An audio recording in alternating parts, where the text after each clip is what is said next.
morning and welcome to Fran's Friends. Today I'd like to talk to you a little bit about interfacing your projects and the importance. What I call it is getting your fabrics stabilized. There's many types of interfacings and underlinings, but it's really necessary to get good outcome for your project by using these resources.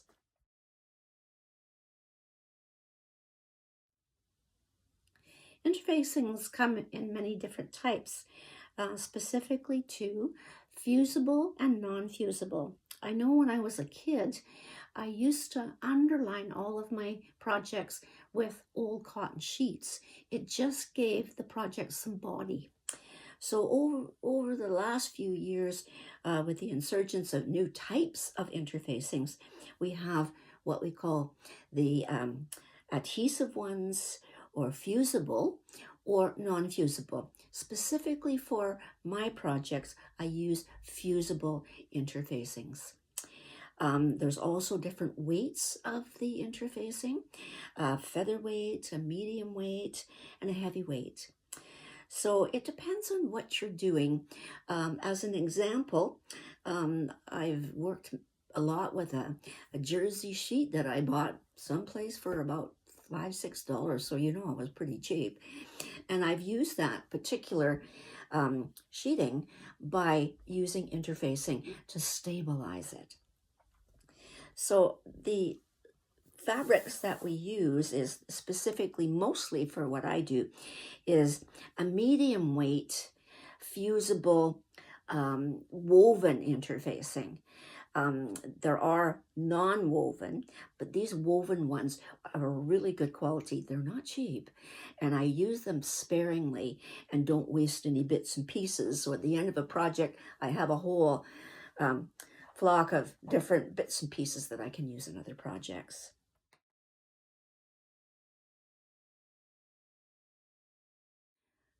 I use a heavier weight interfacing if I'm doing things like making a hat or a purse or things that need much more body. And the fusible heavy weights are excellent because they do give you that stability. There's also one that I've used not often, but it's a very fine interfacing that I've used under like shearing or under like a silk to give it that little extra body. Now for non-woven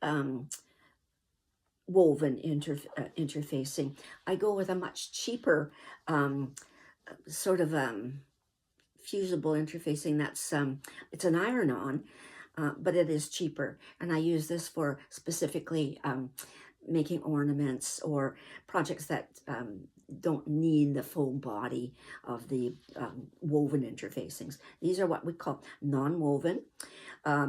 They mostly come in colors of white, gray, or black. Very difficult where I live to find the colored ones, but I did get these online, and they're very inexpensive. This interfacing is one that I use a lot of in making bears or my dolls or any of this type of thing. It's sort of a fleece iron-on interfacing, and it gives you a lot of extra body. I've used this fabric that I bought, which was quite stretchy, and I ironed it on, and then what I do is I'll cut out my patterns from the back of this. The one thing I do suggest on any of the interfacings that once you've cut them out, when you go to use them, just take them back to your iron and just reinforce the adhesive properties. Here's another example of the fleece backing, and this was just put onto an old piece of stretchy material that I use for cutting out for facial bits and pieces like noses and this type of thing. And it really adheres, and it gives you a lot of workability, and it gives you the support and strength. This one here was sort of a furry type of material that was really flimsy, and I put that on, and that it was incorporated into my rabbits that I made a few months ago. So again, and at the end of it, I keep these bits and pieces, and they can be used for something else. Another one of my favorite resources is I have fallen in love with heat and bond. And what it is, it's a paper on one side and an adhesive on the other. And the best way to describe it is you cut it out. And this is what I've done. I've taken a piece of felt and I have in a square, and I've cut the heat and bond to match the size of the felt. I iron it on, always with a pressing cloth, and then I take it to whatever project, like a heart, and I will incorporate it, cut the heart out, and then I will take the paper off the back, which is just pulls off. My fingers aren't going to take it, but like that. And then you take it back to your iron and just apply it. So you now have a heart shape that's been cut out. You cut it out, and then you're ready to incorporate it into your project. I absolutely love this project. I use it probably 2 or 3 times, no matter what. It's been just really wonderful. And again, I don't waste it. Little bits and pieces, because I even have taken the opportunity, if I have a piece that I need and I have a couple of little remnants, I'll just incorporate them and patch them. So again, then you're utilizing and you're not wasting. This is another fabric that I use for what I call underlining.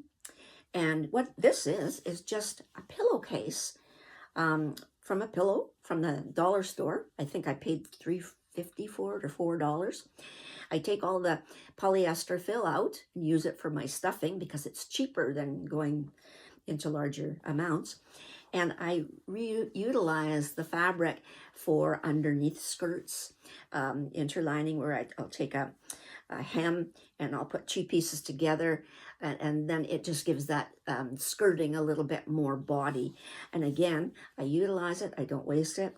I also, because it's the white and it's a nice fabric really, is I'll take it to my machine and do decorative stitches on it. So a lot of my projects all have ribbons, lace, and decorative stitches.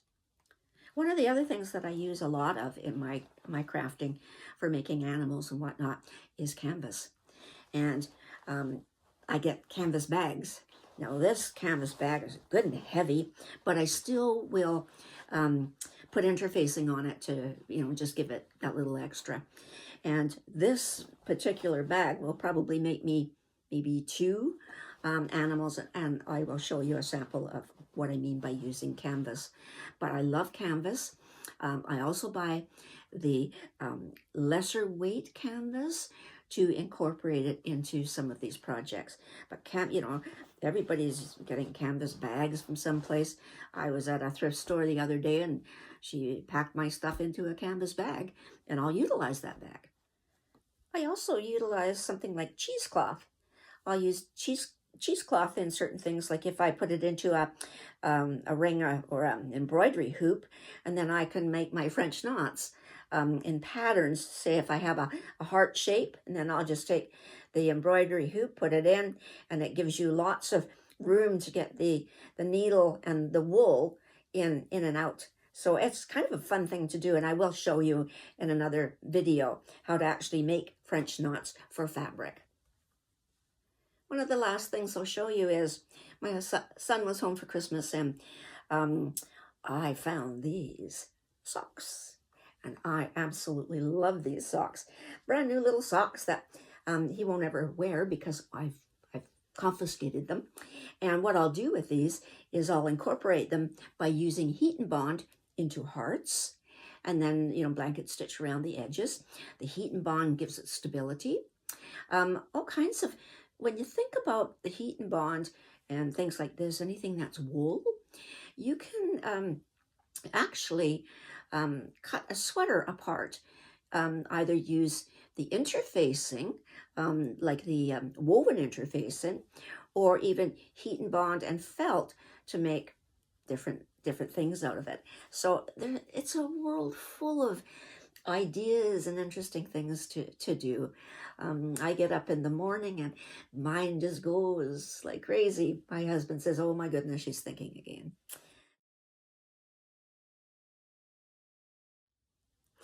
Okay, now here's a sample of what I've actually done using different types of interfacings. This is my Mother Goose, and Mother Goose is made from canvas.